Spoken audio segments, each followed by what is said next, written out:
Coming up on our newscast, U.S. President Joe Biden visits Seoul. His itinerary includes a summit with a new South Korean leader and a visit to a chip factory. The nation's daily COVID-19 tally continues to go down. Authorities decided to keep the mandatory 7-day quarantine period for the infected until June 20th. Rival party lawmakers passed the president's pick for prime minister. Han Duck-soo served as PM during the Nomuyan administration and has 40 years of experience at various economic agencies.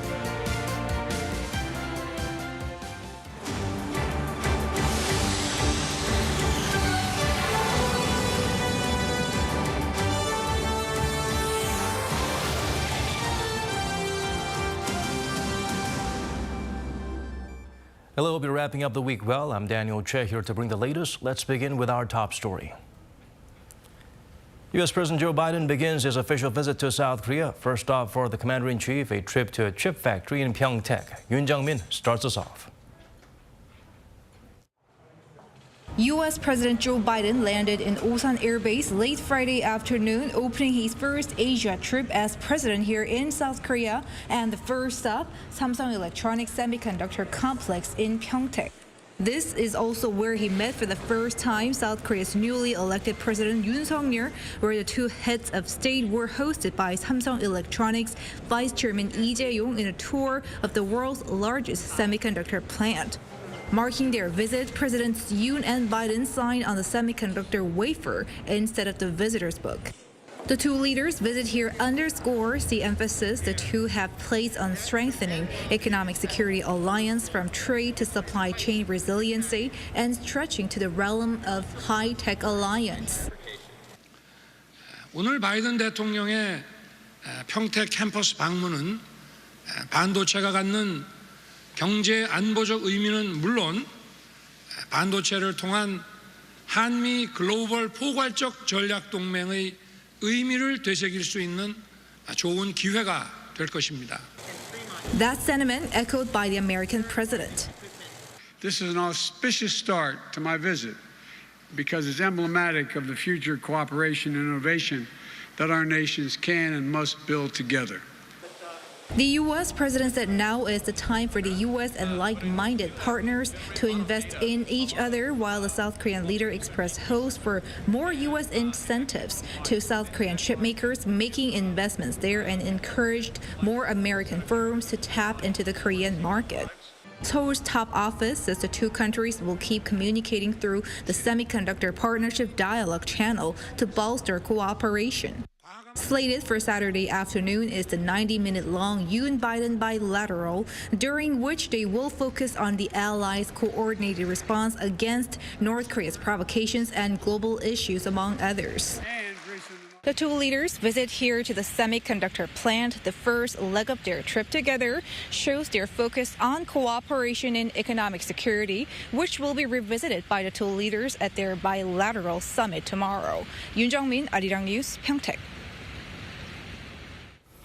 President Biden became the first U.S. leader to witness firsthand Samsung's advanced chip-making tech. By visiting the manufacturing complex, he looks to strengthen the semiconductor alliance. Ji-young tells us more.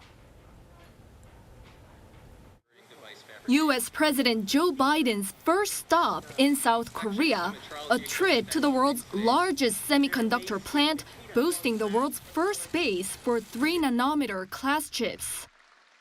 I've just seen how this plant makes the most advanced semiconductor chips in the world. They're a wonder of innovation, design, precision, and manufacturing. Samsung Electronics Semiconductor Manufacturing Complex in Pyeongtaek, south of Seoul, spans a site 2.89 million square meters in area, about the size of 400 football fields combined. The first assembly line began full operations in 2017 and the second in 2020, mass-producing chips including DRAM and NAND flash. And line 3, in which the tech giant has invested more than $23 billion, is scheduled to be finished in the second half of this year and will churn out next-generation chips using advanced technology. A fourth line is also planned for making system chips. President Biden's visit to the Pyeongtaek campus on Friday is seen as a move to strengthen the technology alliance between Seoul and Washington. Our two nations work together to make the best, most advanced technology in the world. And this factory is proof of that. And that gives both the Republic of Korea and the United States a competitive edge in the global economy. If we can keep our supply chains resilient, reliable, and secure. Samsung Electronics is also building a new cutting-edge semiconductor plant in Texas in the city of Taylor. This $17 billion foundry line will be Samsung's second in Texas, situated roughly 50 kilometers from its giant manufacturing hub in Austin. The new plant, spanning more than 5 million square meters, is planned to start operating around the end of 2024. President Biden says this will create some 3,000 high-tech jobs and thanked Samsung for also working with Stellantis to manufacture batteries for electric vehicles. President Yoon Suk-yeol says supply chain cooperation is already underway through the South Korea-U.S. semiconductor partnership. 저는 반도체가 우리 미래를 책임질 국가 안보 자산이라고 생각하면서 과감한 인센티브와 필요한 지원을 아끼지 않을 계획입니다. 바이든 대통령께서도 우리 반도체 기업들의 미국 투자에 대한 각종 인센티브를 제공할 뿐 아니라 미국의 첨단 소재, 장비, 설계 기업들의 한국 투자에도 큰 관심을 가져주시기를 부탁드립니다. 엄지영, 아리랑 뉴스. This is Joe Biden's first visit to South Korea as a president of the United States. However, the commander-in-chief has been here before while serving in different posts. Kim Hyun-sung takes a look back at his last trips to the nation. U.S. President Joe Biden arrived in South Korea Friday evening. Because of COVID-19, his first trip to Asia as president comes a bit later than those of his predecessors. He's been in office for 16 months now. But President Biden's been to South Korea several times before, as a U.S. senator and as vice president. He's been to the DMZ twice, once in 2001 as senator, and most recently in 2013 as vice president. So because he's been there already, President Biden's itinerary this weekend will not include the DMZ. When he came to Korea in 2013 as vice president, he celebrated the 60th anniversary of the two countries' alliance. Then he was the first U.S. vice president to visit South Korea in a decade.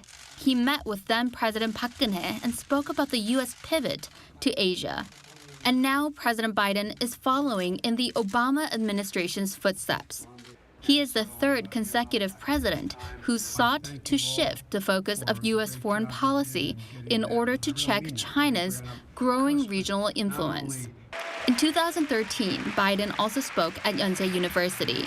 There, he said the U.S. will spearhead a new age of prosperity and security in Asia. 9 years later, Biden is returning, most likely with the same theme.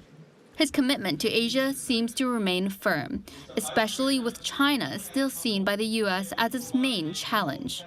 Kim Hyun-sung, Arirang News. The American military aircraft nicknamed the Doomsday plane has been spotted flying above Japan. It's seen as a move to warn North Korea over apparent preparations for provocations. The E-4B acts as a flying office for the Secretary of Defense in case of a dire security situation. It's built to withstand nuclear attack and to allow the federal government to continue to operate from the air. Pentagon Chief Lloyd Austin also used this aircraft in visiting Seoul last December to meet his South Korean counterpart.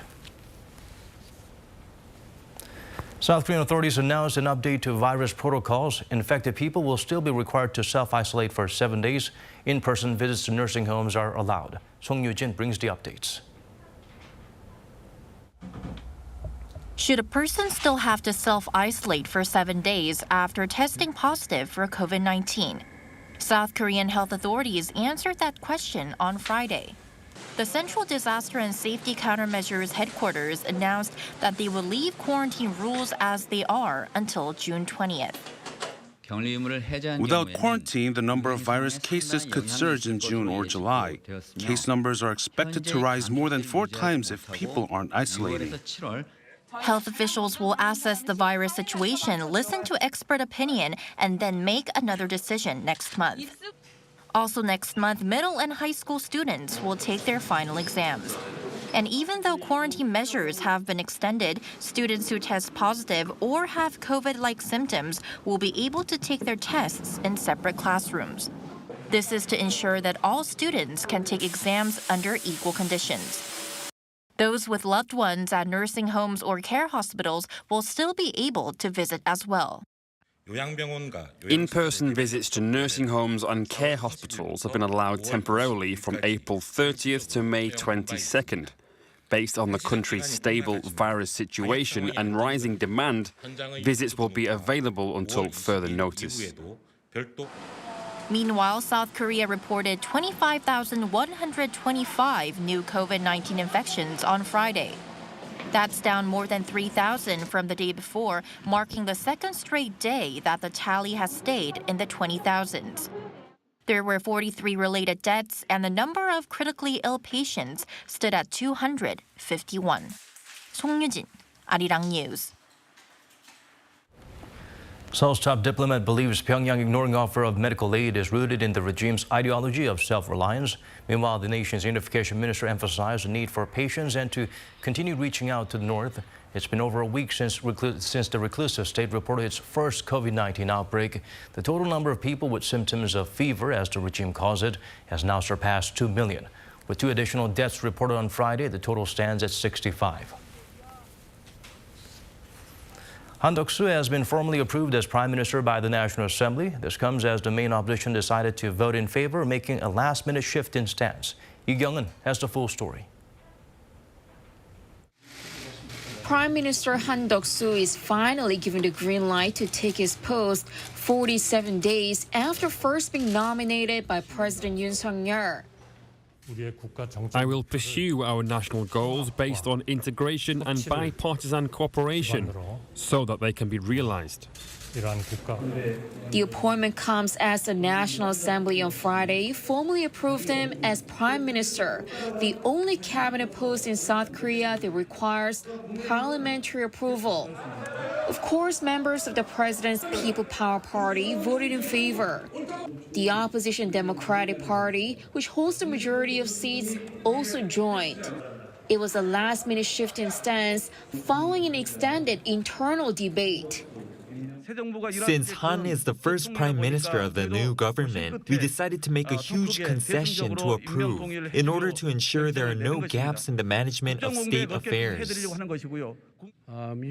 We truly thank the Democratic Party for the decision that followed fierce debate, which completes the launching of the new government. The DP had been against Han, calling him an inappropriate appointment for PM. It mainly cited Han's conflicts of interest related to his hefty salary at a law firm. It claimed that Han, who was PM under the Roh Moo-hyun administration, took advantage of his reputation for that. Even when announcing to approve Han, the DP made clear they still think that Han is professionally and ethically not qualified for the post. Because of these objections, Han's confirmation hearing and the voting process were delayed as a whole. During the time, the Yoon government was launched, and the president pushed ahead with appointing ministers not confirmed by the parliament, fueling controversies over Yoon's appointments. Amid lingering tensions, the presidential office and the PPP have vowed to strengthen its partnership with the opposition bloc. Lee Kyung-eun, Arirang News. Turning our attention to campaigning for the June local elections, the 2 main political blocs chose different regions to visit and support their candidates. People Power Party chose Gyeonggi-do province, while the main opposition DP chose the Chungcheong-do provinces. Kim Do-yeon has the details. With official local election campaigning underway, the 2 main parties of South Korea are stepping up their efforts to convince potential voters. For this second day, the leadership of the People Power Party chose Gyeonggi-do province, as an area where it wanted to show support for its candidates. The province has more than 350 posts up for grabs, including the gubernatorial race. Gyeonggi-do province is this election's biggest battleground. Winning the province will mean victory overall, and that will really complete the change in government. His remarks come as the last governor is former DP presidential candidate Lee Jae-myung. During the presidential election, Lee won 5% more votes in the province. The party pledged to tackle the heated real estate market in the capital region. In the meantime, PPP chairman Lee Jun-seok joined the rest of the leadership later in the day as his first schedule of the day was in Gwangju. He actually fixed a party banner that had become damaged. While the city is traditionally a liberal stronghold, Lee said the fact that he himself fixed the banner shows that the PPP won't be giving up on the region. The Democratic Party of Korea, on the other hand, chose the Chungcheong-do provinces for Friday. Located in the center of South Korea, it's historically known as a swing region. Along with 300 local seats, it also has 2 governor's seats and 2 mayoral posts for the cities of Sejong and Daejeon up for grabs. Our party laid the foundations for balanced growth by starting it in the Chungcheong-do region. It was started by President Roh and succeeded by President Moon. We won't stop here. The DP won all 4 of them during the last local elections, but during the presidential election in March, the DP lost by a large margin. Yoon added that the party will work to amend the constitution to recognize the city of Sejong as a nation's official administrative capital. In addition, the DP made clear that it'll push forward with placing the country's new aerospace agency in the city of Daejeon. The campaign period will be extra busy for the next couple days. With the South Korea-US summit taking place in Seoul, the PPP will be looking to appeal to voters by highlighting the positive relationship between President Yoon and President Biden, while the DP will be stressing how it will keep Yoon's party in check. Kim Do-yeon, Arirang News.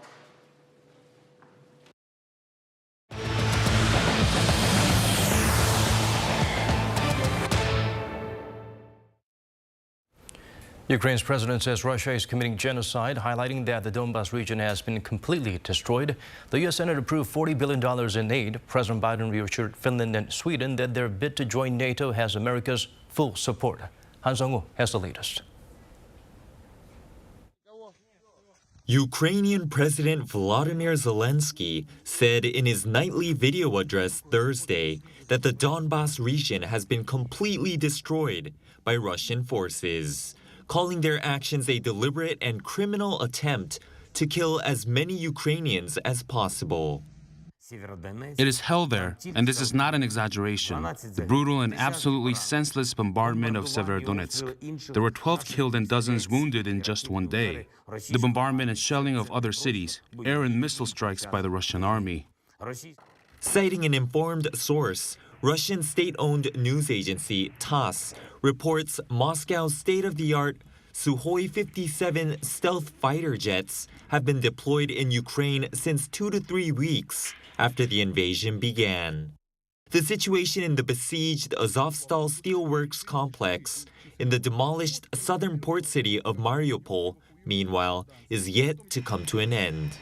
CNN says it's likely there are still hundreds inside the steel plant, possibly including some senior commanders like Major Bogdan Kratovich, chief of staff of the Azov regiment. According to Moscow, nearly 2,000 Ukrainian troops have surrendered from the complex since May 16th. Russia's aggressions have prompted Finland and Sweden to push to join the North Atlantic Treaty Organization. Turkey, however, has maintained it will say no to their entry. But leaders of the 2 northern European states on Thursday in Washington met with U.S. President Joe Biden, who voiced his wholehearted support for their NATO membership. And today I'm proud to assure them that they have the full, total, complete backing of the United States of America. Today, my administration is submitting to the United States Congress reports on NATO accession for both countries. TASS reports that in response to NATO's possible expansion, Russia has pledged to build several new military bases in its western military district by the end of the year. The U.S. Senate, meanwhile, has approved a new $40 billion bill to provide Ukraine with both military and humanitarian aid, its biggest emergency aid package for the war-stricken country so far. It will bring the total amount of aid delivered to Ukraine from the U.S. to more than $50 billion. 한성우, Arirang News. South Korea issued a special travel advisory urging citizens to cancel or postpone non-essential trips to Sri Lanka, which saw violent protests continue for weeks. Those already in the country are advised to take extra caution. Seoul's foreign ministry made the decision due to the ongoing economic crisis. Demonstrators are demanding the government resign over its mishandling of that crisis, which has led to shortage of food and medicine as well as widespread power cuts. China's efforts to stimulate its economy through monetary and fiscal measures are expected to exceed $5.3 trillion. Now it's cut key interest rate by a record amount. The estimate of the stimulus is from Bloomberg. The figure is smaller than 2020, suggesting Beijing could spend more if the economy fails to pick up. The People's Bank of China cut key interest rate for long-term loans, which could prop up demand in the property market. The 5-year loan prime rate was lowered from 4.6% to 4.45%, the largest reduction since the year 2019. Because of its zero-COVID policies, China is under pressure to meet its economic growth target of 5.5%. Most experts believe it's going to miss that target. South Korea will once again attempt to deliver a payload into space on board a rocket developed using domestic technology. This is looked to as an important step towards making the nation the 7th in the world to have developed the ability to launch its own satellites. Lee Eun-jin provides a glimpse of what to expect. This is a 75-ton rocket engine dubbed the heart of the Nuri space rocket. For the first stage of the 3-stage launch of the Nuri, which was tested in October of last year, 4 of these 75-ton liquid engines were clustered together to create an engine capacity of 300 tons. For the second stage of the Nuri space rocket launch, which is scheduled for June 15th, a single 75-ton engine will be tested. These engines use advanced technology with kerosene as fuel and liquid oxygen and jet fuel as oxidizing agents.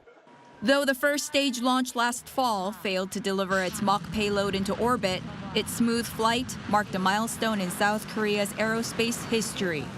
The Nuri space rocket is South Korea's first completely domestically developed launch vehicle, meaning its heart, the engine, is completely homegrown. The greatest significance is that the entire process from design, manufacture, and testing of this Korean launch vehicle was done independently in Korea. And the first liquid rocket engine has also been designed, developed, and tested domestically. The private company in charge of developing the engine has already shipped out Nuri's 75-ton engine. But they're not finished yet. South Korea has become the 7th country in the world to possess homegrown space vehicle technology, which sets the stage for the country's space industry to grow and innovate further beyond the lunar orbit and to greater space expeditions. The original plan was to make a space rocket to launch into lunar orbit. But in the evaluation process, we thought we should make something more powerful. Following the Stage 2 launch in June and a third launch in 2023, the Nuri engine is expected to be test-launched another 4 times to ensure stability, after which engineers will continue to develop the technology for a next-generation space rocket engine. Lee Eun-jin, Arirang News. Moving on to other stories now, Seoul State will help low-income residents keep cool during the worst of the summer heat. Electric fans are given away to 16,000 households and a payment of 100,000 won, about $80, provided to 1,000 households to help with AC costs. There are plans to reduce the number of hours cleaners have to work outside and spraying down the streets frequently to cool them off. Because heat in urban areas raises levels of ozone, the city is going to provide ozone forecast twice a day until October and inspect several hundred businesses that dispose volatile organic compounds.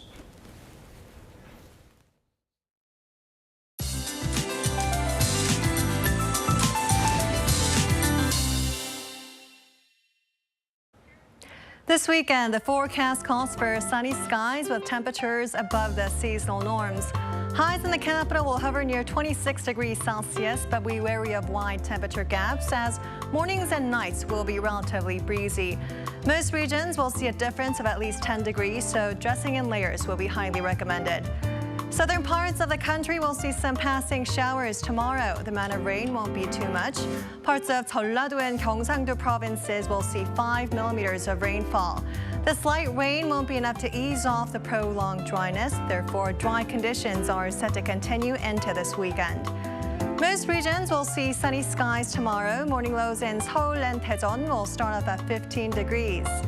As for the daily highs, Seoul will get up to 26 degrees, Busan 25, Daejeon and Gwangju will be hitting 28 degrees Celsius. Clear skies will take over for the next couple of days, and more sweltering temperatures are in the forecast for next week. That's all for now, and here are the weather conditions around the world.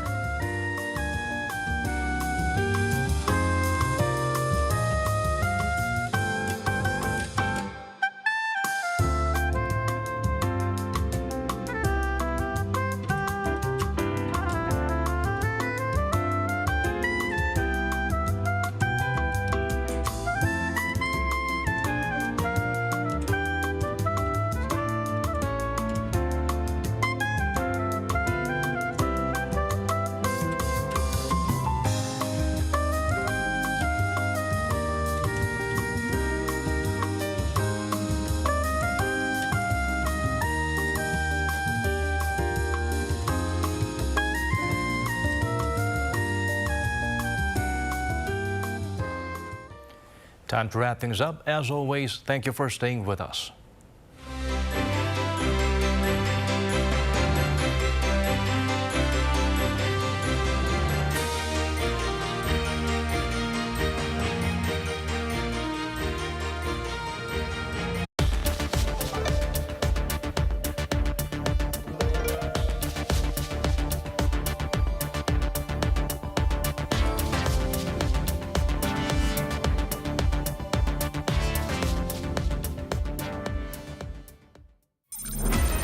.70% of the Earth's surface is covered in